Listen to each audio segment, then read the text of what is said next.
जो आपने हमारे फर्स्ट वीडियो में बहुत सारा दुलार प्यार और अपना कमेंट अच्छे अच्छे कमेंट्स दिए, जिससे मैं गौरवान्वित हूँ। और आप लोगों का कमेंट आ रहा था कि सर ऑर्गेनिक कंपाउंड्स का वीडियो बना दीजिए, ऑर्गेनिक केमिस्ट्री का वीडियो बना करके डालिए, है ना, प्रॉब्लम्स हैं।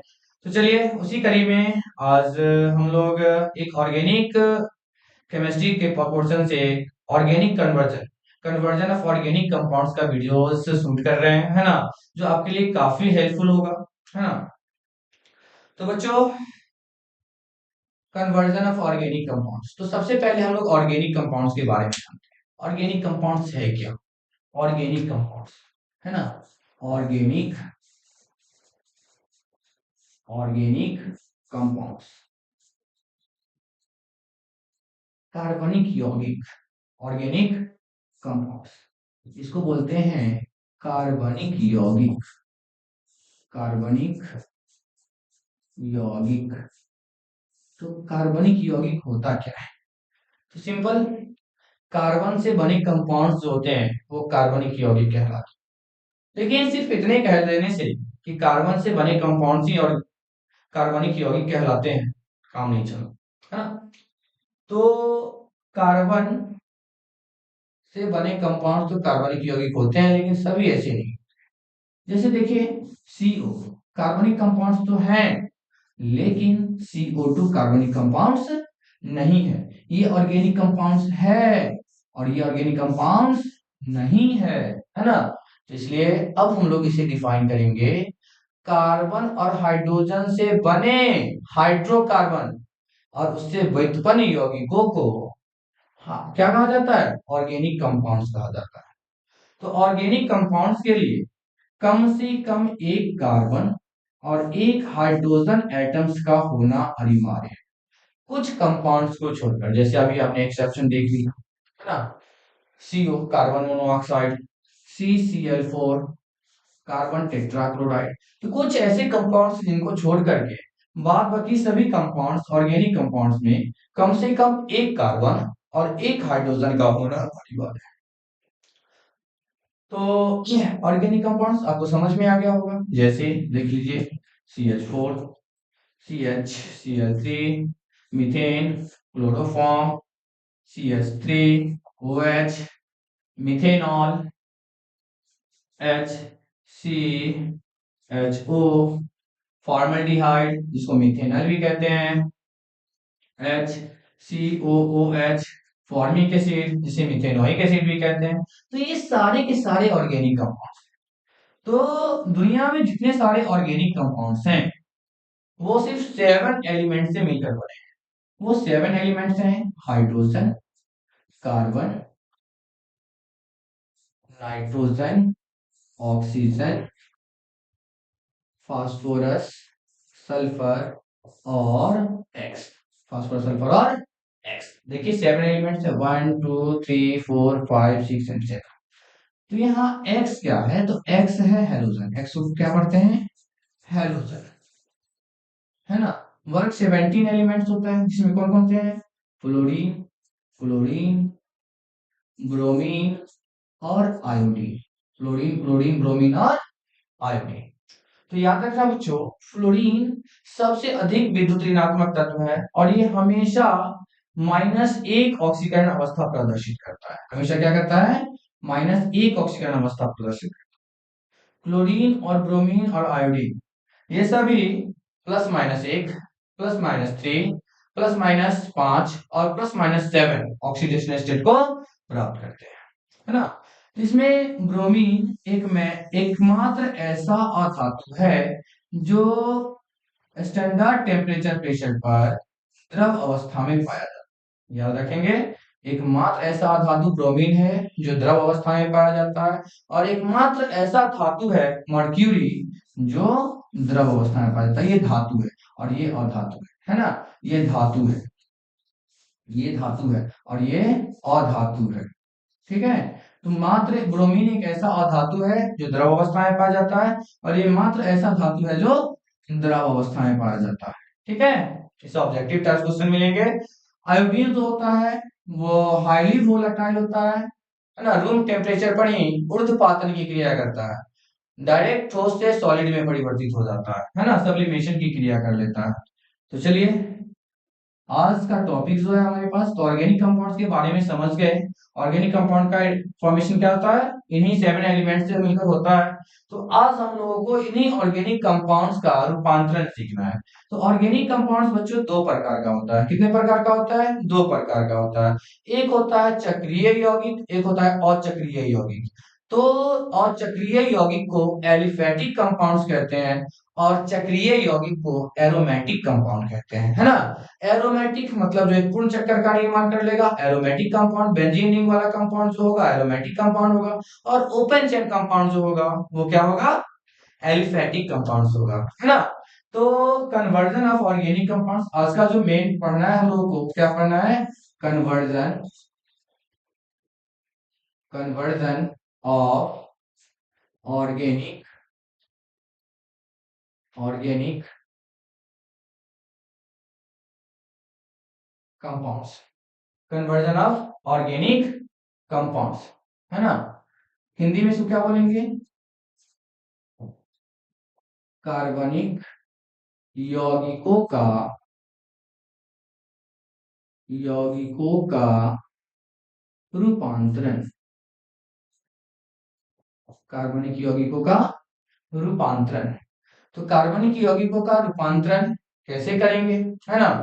तो मैं इसके लिए कम से कम 3 वीडियोस बनाऊंगा, जिसमें आज फर्स्ट वीडियो है। तो फर्स्ट वीडियो में आपको दिखाएंगे, सिखाएंगे क्या, conversion of aliphatic compound. Conversion of aliphatic compounds में आज 3 टाइप्स के रिएक्शंस को देखेंगे, carbon up reaction, carbon down reaction, और बॉन्ड इंटरचेंज रिएक्शन, ठीक है। तो कन्वर्जन ऑफ ऑर्गेनिक कंपाउंड्स, कार्बनिक यौगिक के रूपांतरण में, है ना, सबसे पहले हम लोग सीखेंगे आज, है ना, क्या सीखेंगे, conversion of, conversion of aliphatic, aliphatic compounds, conversion of aliphatic compounds, और चक्रीय यौगिकों का रूपांतरण, है ना। तो इसे भी पार्ट बाय पार्ट पढ़ना है। तो इसमें पहला पार्ट हम लोग पढ़ेंगे, carbon up reaction, carbon up reaction. तो कार्बन अप रिएक्शन, तो अप का मतलब होता है बढ़ना, यानी कार्बन बढ़ाना है। तो बच्चों, कार्बन बढ़ाने के लिए कुछ बेसिक रिएक्शंस आपको याद रखने पड़ेंगे, जैसे हेलोजिनेशन, हेलोजिनेशन रिएक्शन, है ना। इसको बोलते हैं हेलोजनीकरण अभिक्रिया, हेलोजनीकरण अभिक्रिया, हेलोजनीकरण अभिक्रिया, हेलोजनीकरण अभिक्रिया, है ना। सेकेंड आपको याद रखना है वुर्ज रिएक्शन, वुर्ज रिएक्शन, वुर्ज रिएक्शन,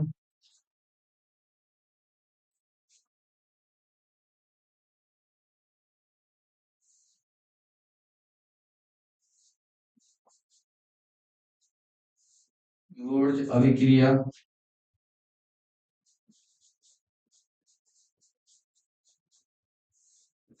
वुर्ज अभिक्रिया। और तीसरा याद रखना है कोरी हाउस रिएक्शन, कोरी हाउस रिएक्शन, कोरी हाउस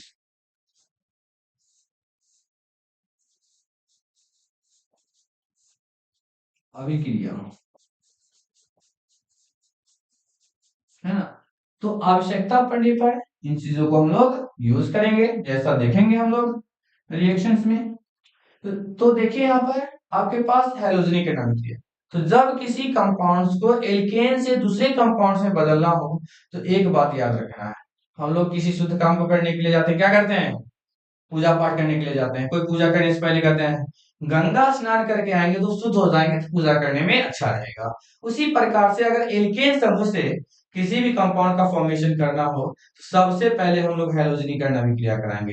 हैलोजन जो है, हैलोजन के साथ जाएगा तो एल्केन समूह का यौगिक गंगा नहा लेगा, वो शुद्ध हो जाएगा, फिर अगले कंपाउंड में आसानी से परिवर्तित हो जाएगा। ठीक है, तो चलिए देखते हैं।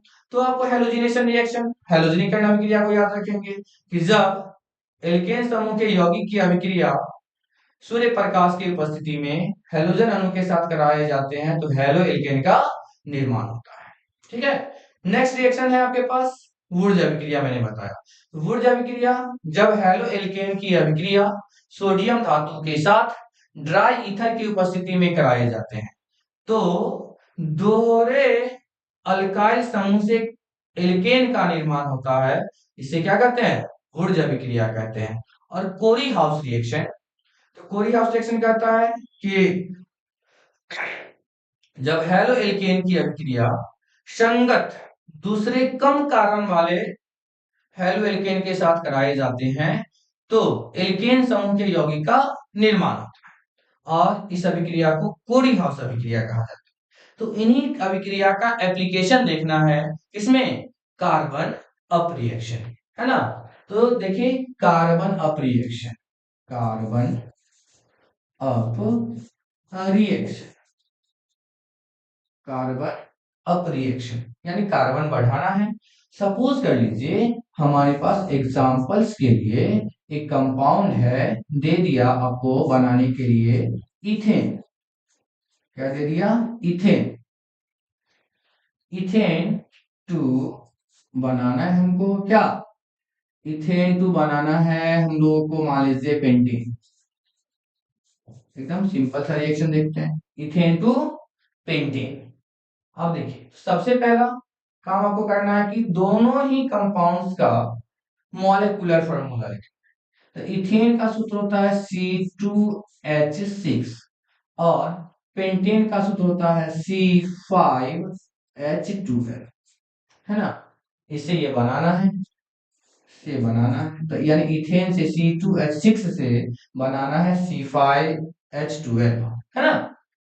तो देखिए किस तरीके से बनाएंगे, तो मैंने आपको बताया है C2H5 का, C2H6 का, C2H6 का सबसे पहले आप कराओगे हैलोजनीकरण अभिक्रिया।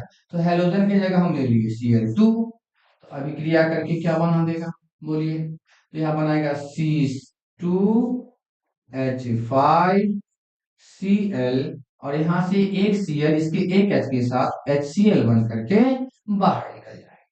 ठीक है, तो अब देखिए हेलोजन आया, अब हमको कार्बन की संख्या 5 करना है, 2 ही है। तो आप जानते हो कि वुर्ज अभिक्रिया में कार्बन मॉलिक्यूल दुगुना हो जाते हैं, अल्काइल ग्रुप दुगुना हो जाते हैं, तो आप इसका क्या करा दो, वुर्ज रिएक्शन, वुर्ज रिएक्शन करा दीजिए। किसके साथ, सोडियम धातु के साथ और ड्राई ईथर के उपस्थिति। तो सोडियम धातु के साथ कराइएगा, देखिए Na है, आयु मॉलिक्यूल दुगुना हो जाता है, 2NaCl बन करके बाहर निकल जाएगा और ये मॉलिक्यूल दुगुना हो जाएगा तो क्या हो जाएगा, C4 और H10 मिल जाएगा, है ना। अब फिर से एल्केन समूह का यौगिक प्राप्त हो। और मैंने अभी एक बात बोला है कि जब भी ऐसा कंडीशन आए एल्केन से किसी यौगिक को बनाना होता है तो सबसे पहले हैलोजनीकरण कराएंगे, शुद्ध होना जरूरी है, गंगा नहाना जरूरी है, तो इसका भी हम लोग क्या करा देंगे, हैलोजिनेशन रिएक्शन, है ना। फिर से इसको Cl2 के साथ अभिक्रिया करा देंगे, तो जैसे ही Cl2 के साथ अभिक्रिया करा देंगे, है ना, इसके उपस्थिति में Hb लाइट होता है, बुआरे यूनिवर्सल लाइट, है ना, Hb light.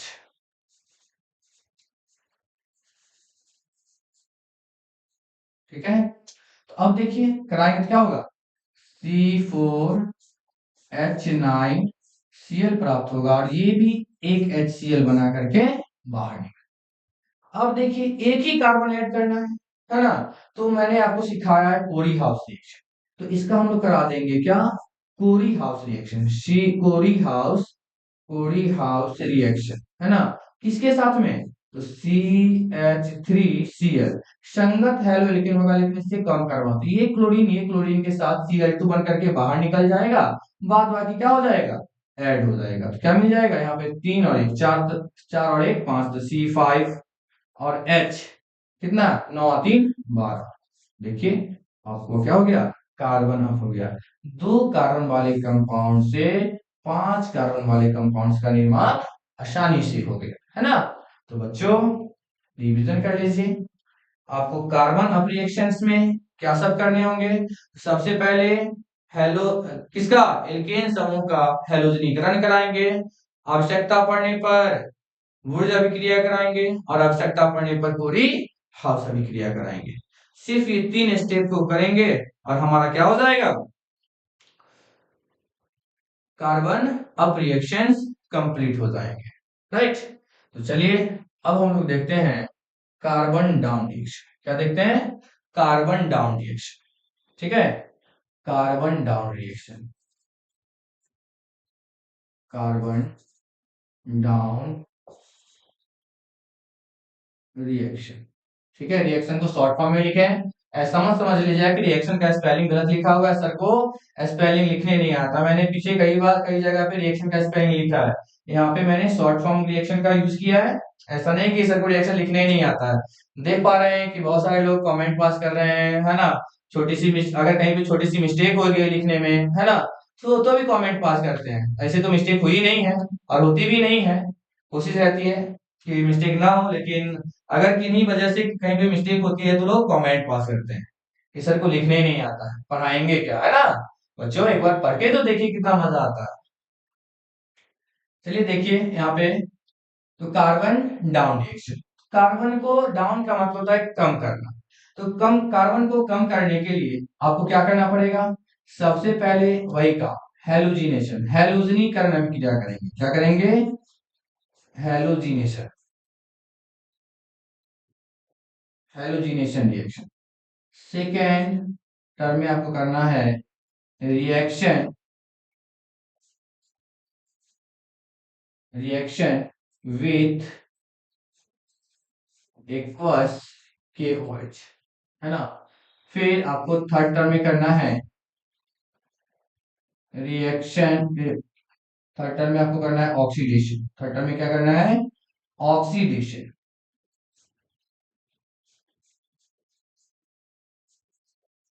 Oxidation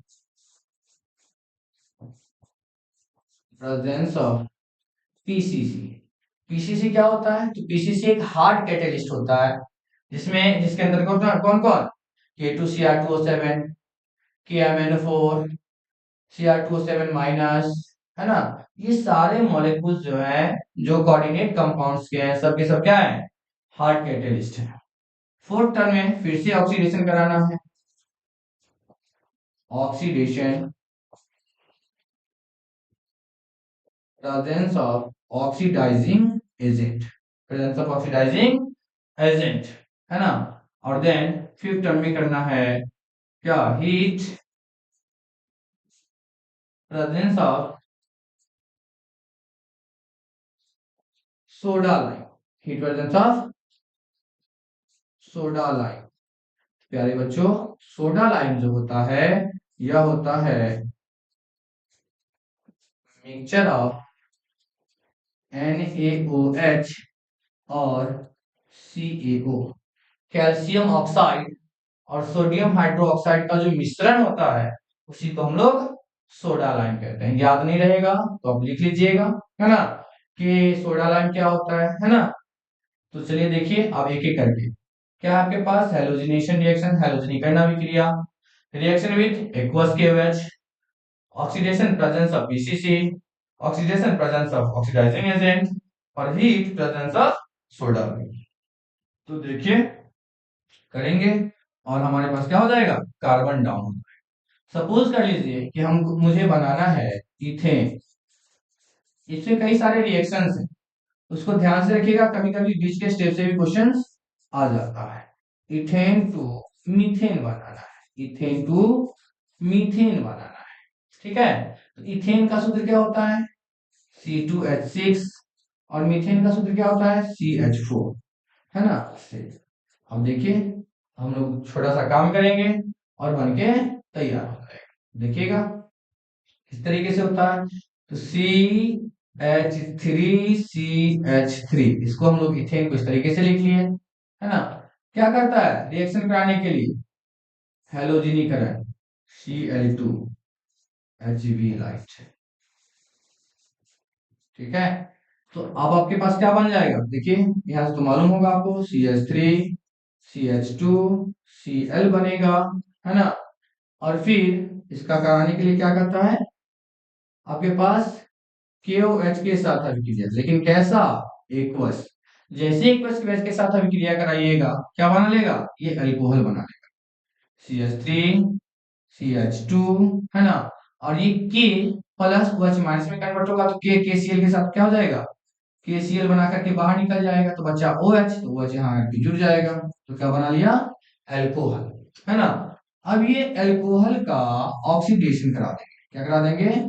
oxidation, presence of PCC. PCC hard catalyst होता है, मैंने बताया बच्चों आप लोगों को, जिसमें K2Cr2O7 KMnO4, K2Cr2O7 KMnO4 और Cr2O7 माइनस आयंस, और भी सारे कई कंपाउंड्स आते हैं जो हॉट कैटलिस्ट की तरह व्यवहार करते हैं।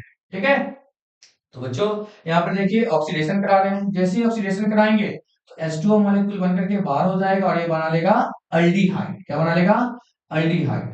तो बना लेगा CH3C11O और H, ये अल्डिहाइड बना लिया, है ना। और H2O मॉलिक्यूल बनकर के बाहर निकल जाएगा, क्या बन के बाहर निकलेगा?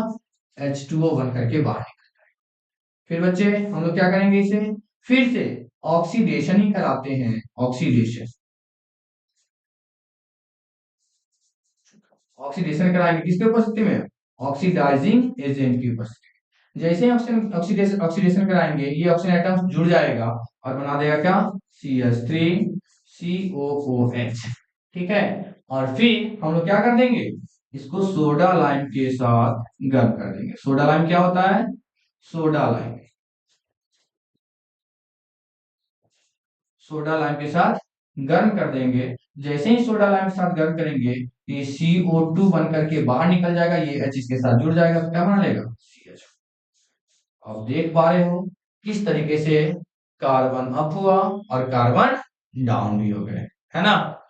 तो बच्चों आज हमारे पास समय पर्याप्त नहीं है, हम अगले वीडियो में देखेंगे आगे का बॉन्ड। वादा किए थे कि बॉन्ड इंटरचेंज बनाएंगे, लेकिन बॉन्ड इंटरचेंज अगले वीडियो में देखेंगे।